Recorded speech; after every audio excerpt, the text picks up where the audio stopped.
Olá pessoal, seja mais uma vez muito bem-vindo ao podcast da plataforma Redigir. Eu sou o Gustavo Fechos e hoje a gente está aqui mais uma vez com a professora Gislaine Boazzi para conversar sobre um tema muito importante que é a persistência do racismo na sociedade contemporânea. No primeiro bloco, a gente então discute o tema, conversa um pouquinho sobre possibilidades de argumentação a esse respeito, de construção de tese, de repertório sociocultural, para que no segundo bloco a gente já fale sobre propostas de intervenção social, como que a gente pode encaminhar aí uma solução para um problema tão grave na sociedade. Professora Gislaine, a gente tem aqui uma temática lamentavelmente contemporânea, ainda contemporânea, e precisamos então descobrir de que modo o nosso aluno, que eventualmente vai escrever sobre esse tema, pode encaminhar uma discussão bem fundamentada, com bons argumentos acerca dessa temática. Qual a sua sugestão, professora? Gustavo, é sempre um prazer estar aqui com você. A persistência do racismo na sociedade contemporânea. Parece-me de todo oportuno recortar do próprio contexto atual um fato para a apresentação desse tema. É o assassinato de George Floyd. George Floyd foi morto por um policial branco em maio de 2020, fato que causou comoção na sociedade. O povo foi às ruas, mostrando dor, indignação, e o que é de se lamentar é que o fato não é isolado. O racismo, que por si só é um crime, tem motivado outros crimes ao redor do mundo. Então, professora, bem importante frisar que este episódio já pode mesmo servir para a apresentação do tema, não é? E agora, em relação ali, ainda na introdução, aos argumentos para a gente mobilizar aí para enfrentar essa temática, como que a gente podia encaminhar essa discussão? Ok, argumentos. Entre tantos possíveis, levantamos a disparidade salarial entre brancos e negros, o fato de no Brasil mulheres negras serem as maiores vítimas de feminicídio, o fato de negros serem mais abordados pelos policiais do que os brancos, o descaso com que autoridades policiais e judiciais lidam com o tema aqui, verdade seja dita, se aquece quando há certo clamor público, resultado inclusive da espetacularização de tragédias. Parece que um argumento leva a outro, que Sim. leva a outro, que leva a outro, Sim, uma cadeia infinita aí de questões que, desde a colonização, desde a escravidão, estão lamentavelmente colocadas nas estruturas sociais brasileiras, né? Você tem razão. Agora, todas essas possibilidades que estão aqui colocadas para o encaminhamento dos argumentos ainda não constituem necessariamente a tese, que é um aspecto importante para a competência 3. A competência avalia a mobilização dos argumentos em defesa de um ponto de vista. Então, desde a introdução, é preciso elaborá-la claramente. Sem a tese, a gente compromete o texto. Então, como que a gente pode já construir uma tese para o enfrentamento desse tema? Gustavo, a expressão somos todos iguais e tantas outras variações que serve de slogan de campanha nacional, ao que me parece, não reflete a realidade.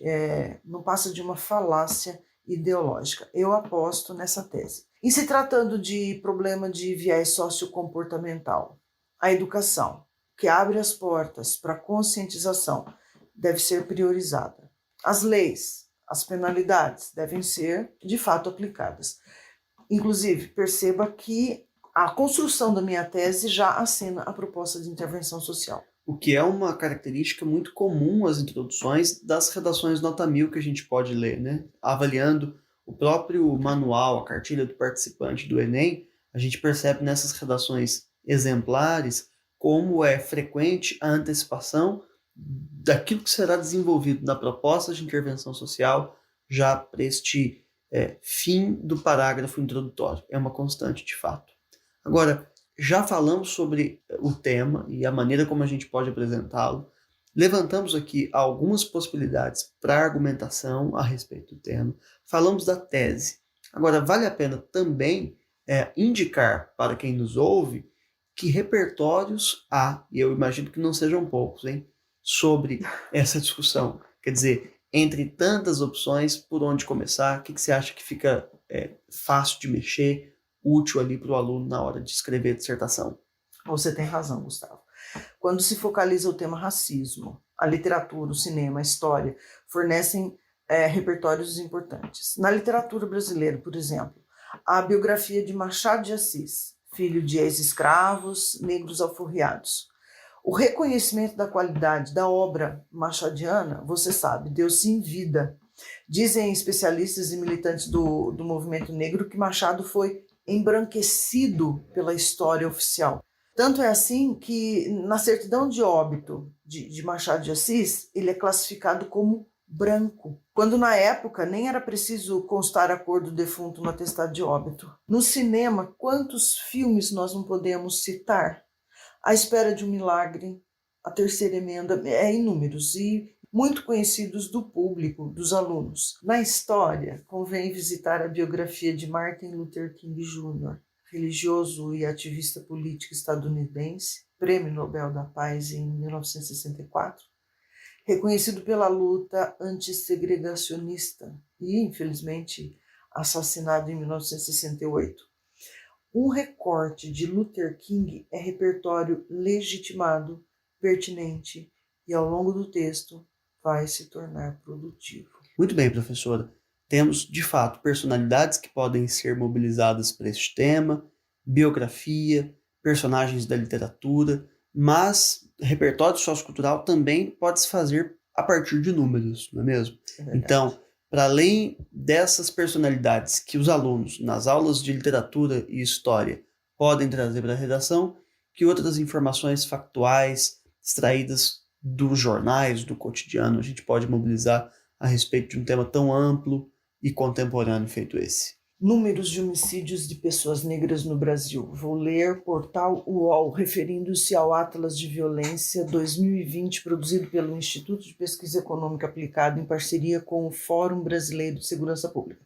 Nos últimos 11 anos, o número de homicídios de pessoas negras no Brasil cresceu 11,5%. Já o de pessoas não negras caiu 12,9%. É uma face da realidade, né? Os números chocam, mas não mentem, certo? Chocam, não mentem, e quase sempre os números são subestimados, Gustavo, em razão de os levantamentos serem feitos a partir de dados oficiais. E, como sabemos, nem todo crime chega à mesa do delegado de polícia. Ou seja, tem uma grande subnotificação aí, né? Verdade. E falamos de homicídios, mas há também outro dado importante quanto aos suicídios. E agora leio o Nexo Jornal, que aponta um levantamento do Ministério da Saúde, segundo o qual a cada 10 jovens que se suicidam no Brasil, 6 são negros. E, obviamente, há aqui um aceno importante como causador desses suicídios: o preconceito e a discriminação racial. Aliás, atualmente se fala em racismo estrutural, que nada mais é do que a naturalização, a banalização, o silenciamento em torno de situações de discriminação racial. Essa, inclusive, me parece também uma boa ideia para a gente tê-la como argumento multitemático, né? Se a gente pensar no racismo estrutural, ou na discriminação racial, ou no preconceito, na desigualdade de oportunidades, todas essas ideias têm potencial de se conectarem a diferentes temas.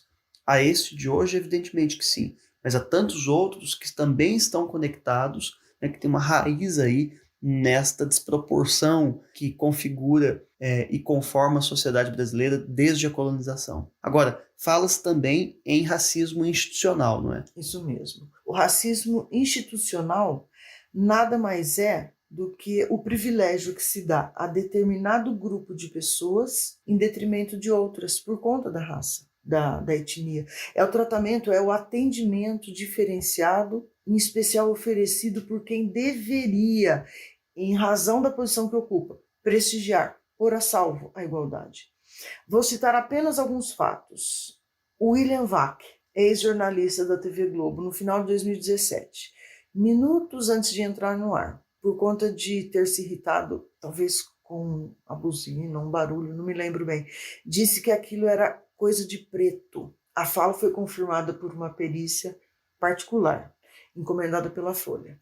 O jornalista foi afastado do jornal no mesmo dia. E há outros episódios do racismo institucional gravíssimos. Em agosto de 2020, uma juíza de Curitiba, no Paraná, condenou um homem negro a 14 anos de prisão por organização criminosa e por cometer furtos no centro de Curitiba. Consta da sentença que o réu era, vou ler agora, seguramente integrante do grupo criminoso em razão da sua raça. Essa sentença percorreu o mundo, né? Porque é um absurdo, é a face mais evidente do racismo institucional, estrutural. A juíza, né, no exercício de sua profissão, falar que ele evidentemente pertencia ao grupo criminoso em razão de sua raça. E não foi a única. Antes disso, em março de 2019, outra juíza de Campinas, São Paulo, redigiu em acórdão que um réu suspeito de latrocínio não teria as feições típicas de um ladrão, porque era branco, com cabelo, pele e olhos claros. Isso é racismo institucional. Sem dúvida.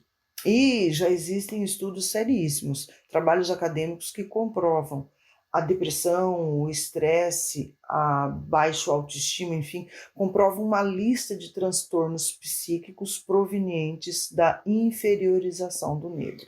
É mesmo, um débito que a sociedade contemporânea precisa saldar com a população negra. Agora é pensar de que modo a gente, como sociedade, vai saldar essa dívida. E não só com os negros. O racismo não contempla apenas a discriminação de pessoas em razão da cor, mas também em razão da etnia. Há cenas de preconceito, de racismo, por exemplo, contra ciganos, contra estrangeiros. A xenofobia é um viés do racismo.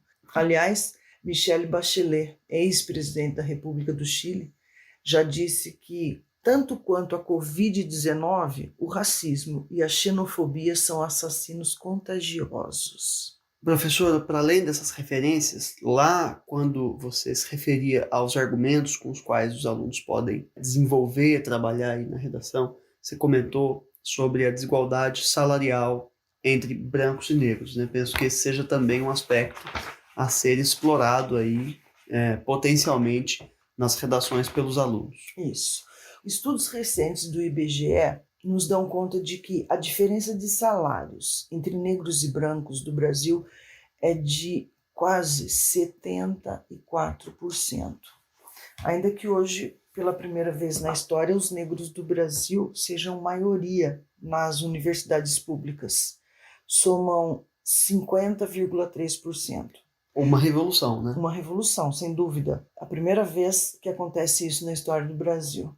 Daí se pode inferir que, infelizmente, acesso à formação acadêmica, que se presume de boa qualidade, ainda não é capaz de garantir melhores empregos, melhores salários, nem ao menos a equiparação salarial entre negros e brancos. Se a questão da equiparação salarial já é um aspecto que toca, por exemplo, a relação de gêneros, né?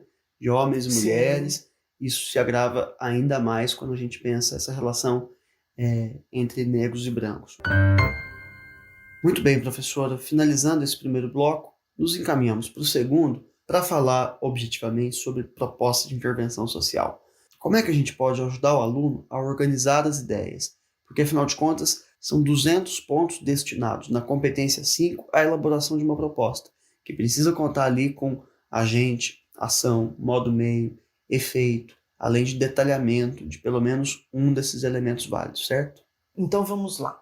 Para solucionar o problema da persistência do racismo na sociedade contemporânea, cabe à Secretaria do Trabalho não só fiscalizar eficientemente situações de discriminação, inclusive determinando, quando for o caso, a equiparação salarial entre negros e brancos, como também adotar políticas afirmativas no âmbito das escolas e das mídias. Tanto as escolas quanto as mídias devem criar currículos e programações que divulguem, que valorizem a cultura afro durante toda a formação básica, com exemplares de personalidades negras de destaque no esporte, na medicina, na literatura e quantos etc.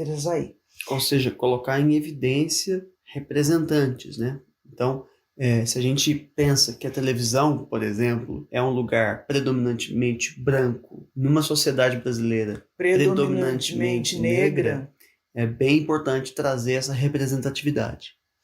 Isso, a mim me parece, deve ser feito por meio da coleta de material audiovisual compatível com o entendimento de cada faixa etária, a fim de que o conhecimento e a conscientização abram definitivamente o caminho para a erradicação do racismo. Ok, professora, vale a pena a gente destacar o fato de que a proposta de intervenção social tende a estar em consonância com os argumentos, né, com os problemas que foram ali levantados pelos alunos ao longo da dissertação, finalmente resolvidos na conclusão. Esse é o papel, inclusive, de uma ideia de projeto textual, que apresenta um problema, desenvolve e resolve o problema. Então não pode deixar ponta solta de maneira nenhuma na proposta. Aliás, um jeito bom também de dar essa sensação de acabamento do texto é, na última linha ali, naquele tom de fechamento, de repente, retomar o repertório com o qual você trabalhou. Fica legal, né? Esse arremate trabalhando com alguma referência que já foi desenvolvida por você na dissertação. Então, professora Gislaine, mais uma vez agradeço sua participação aqui no podcast da plataforma Redigir. Muito obrigado. Obrigada eu, Gustavo. É sempre um prazer estar com você. Antes de me despedir do pessoal, fica o convite para que todo mundo assine nosso podcast no seu tocador de preferência. Fica o convite também para você escrever sobre esse tema de redação. Confira uma redação modelo no nosso site. Depois de sua redação já ter sido corrigida, frequente também os percursos de aprendizagem, onde há tópicos de gramática, listas de exercício e videoaulas sobre cada uma das dificuldades. Um abraço e até a próxima.